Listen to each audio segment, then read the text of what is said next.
Señal directa.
Ofrecemos una disculpa, pero estamos ya de regreso con usted y ahora sí para comentar a propósito de este 1 de mayo, sin duda atípico, un día atípico, una conmemoración del Día del Trabajo sin marchas, sin movilización de trabajadores y también sin mucho por celebrar, seguramente, por todo el contexto en el que nos encontramos y por lo que pudiera venir a posteriori.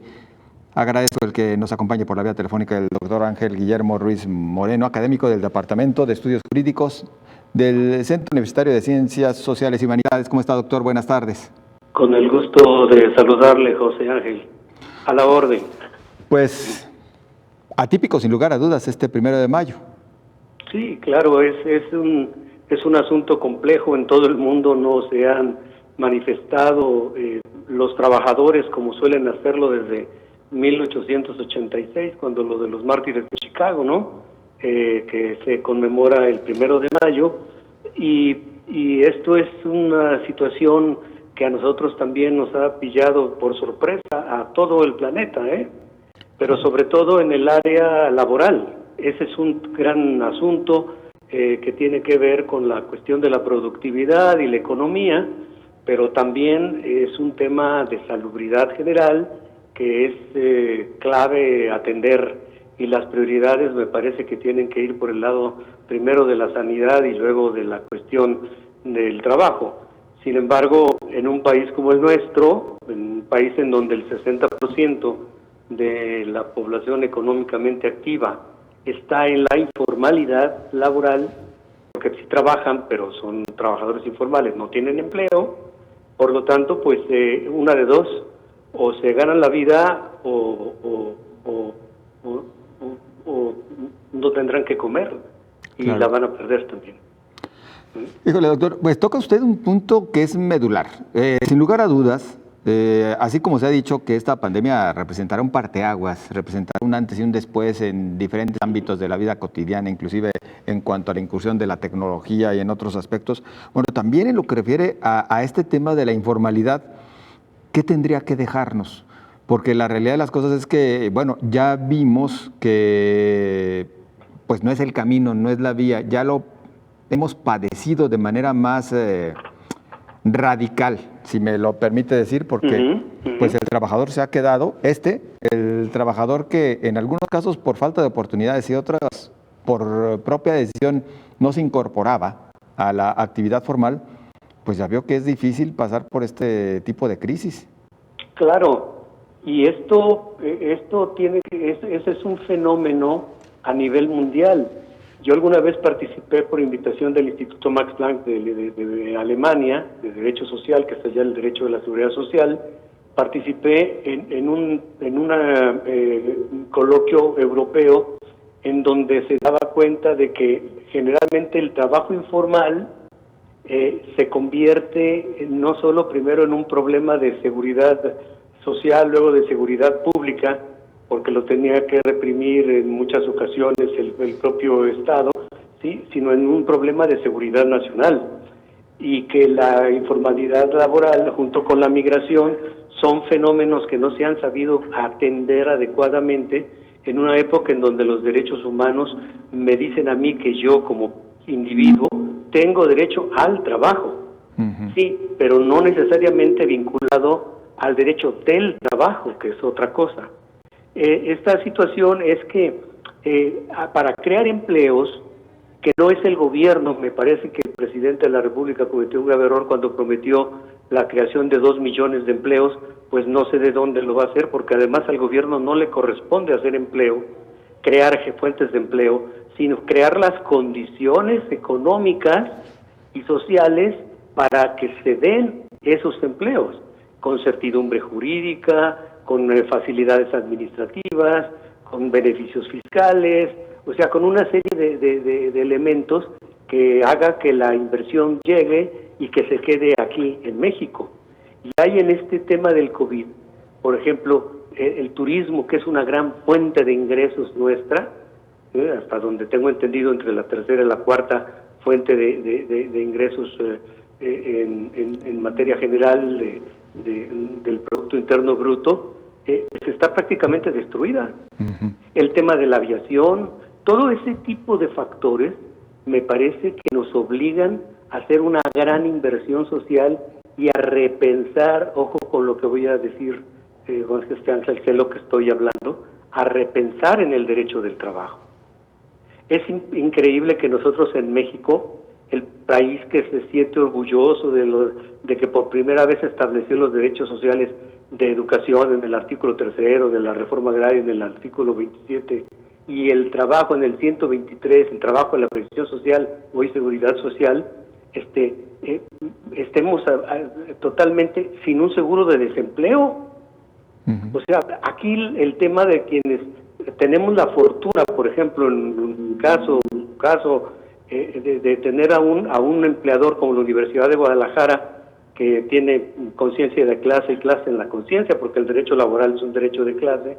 Bueno, estamos ahorita, pues nos están pagando, pero debieron de haberse suspendido, en mi opinión, las relaciones laborales, pero con base a la Ley Federal del Trabajo, lo que establece el artículo 42 bis de la Ley Federal del Trabajo, y en el caso del trabajo de la relación colectiva, con el artículo 427 y 429, por el primer mes, si se hubiera declarado la contingencia sanitaria, sí, pues hubiéramos recibido un salario mínimo. Ahorita no estaríamos ya cobrando prácticamente. Doctor, perdón que le interrumpa, pero es importante puntualizarlo. Hay quienes tienen otra propuesta en torno a esto que justo menciona respecto a cómo se debería estar pagando en estos momentos. Hay quienes dicen que entre patrones y gobierno deberían estar otorgando al trabajador en una circunstancia como esta el 33% del salario respectivamente. Hay una propuesta, por parte del patrón, de las patronales, acerca de una especie de salario solidario, le llaman, ¿no? Exacto. Salario solidario. Sin embargo, bueno, no todos están de acuerdo en eso.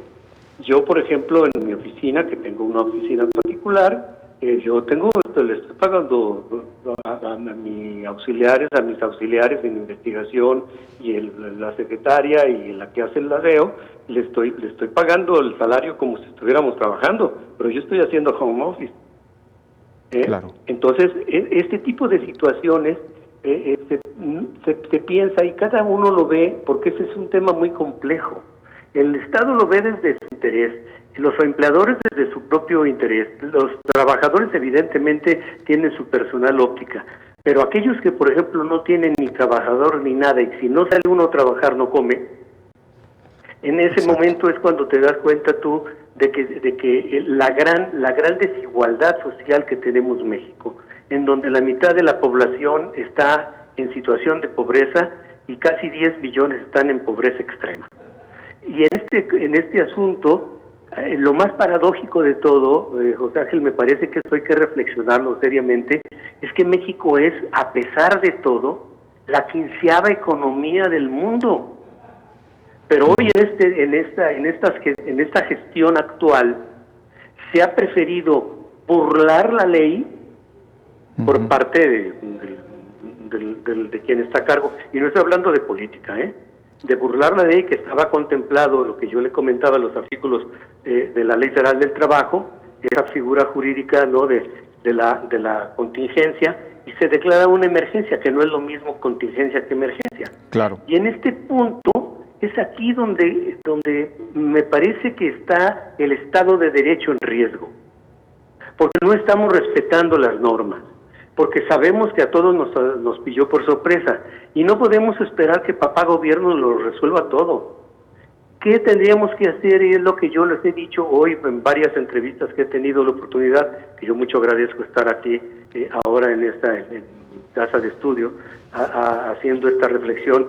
Lo que tenemos que hacer, la parte nuestra, es precisamente tratar de ejercer nuestros derechos, que todas las personas que sientan afectadas sus derechos, hagan valer sus derechos, precisamente mediante los mecanismos legales. Si no necesariamente necesitan contratar un abogado, hay defensorías de oficio. Ahora, no están trabajando los tribunales laborales, Claro.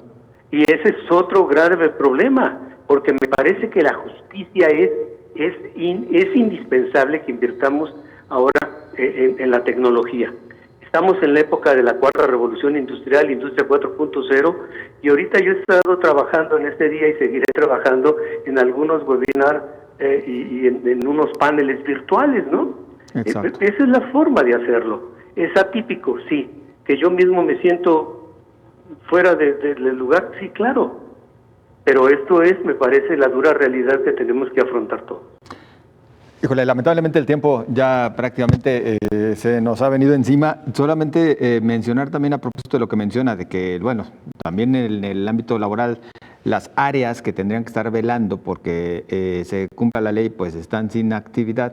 Todavía peor, en el marco de una reforma laboral que no termina por aplicarse. Es costosísimo, lo va a hacer esto. Yo pienso que esto del COVID es que voy a utilizar la frase que utilizó José Ángel, ¿no? Es que va a haber un antes del COVID y después del COVID, Claro. Es un parteaguas, va a ser un parteaguas histórico, y tenemos que aprender todos esta lección, esta durísima lección que nos ha dejado la naturaleza. Así es. Pero porque lo único seguro en la vida es la muerte, Entonces, este es un lugar riesgoso y hay que tomar previsiones para esa situación. Poco por celebrar este 1 de mayo, doctor. Poco, muy poco por celebrar. Sin embargo, mucho tiempo para reflexionar. Ojalá y reflexionemos todos cómo podemos contribuir, no destruir, Exacto. Cómo podemos hacer un diálogo social. Sin diálogo social, imposible. Y eso ya lo dijo el director general del OIT, Guy Ryder, ¿no? O tomamos decisiones rápidas y coordinadas y hacemos las medidas correctas y urgentes, y si no, estaremos en peligro hasta de su supervivencia y el colapso aparte económico. ¿Vale? Doctor, pues nuestro agradecimiento, es muy amable. Su servidor, hasta luego, mucho gusto. Igualmente, el doctor Ángel Guillermo Ruiz.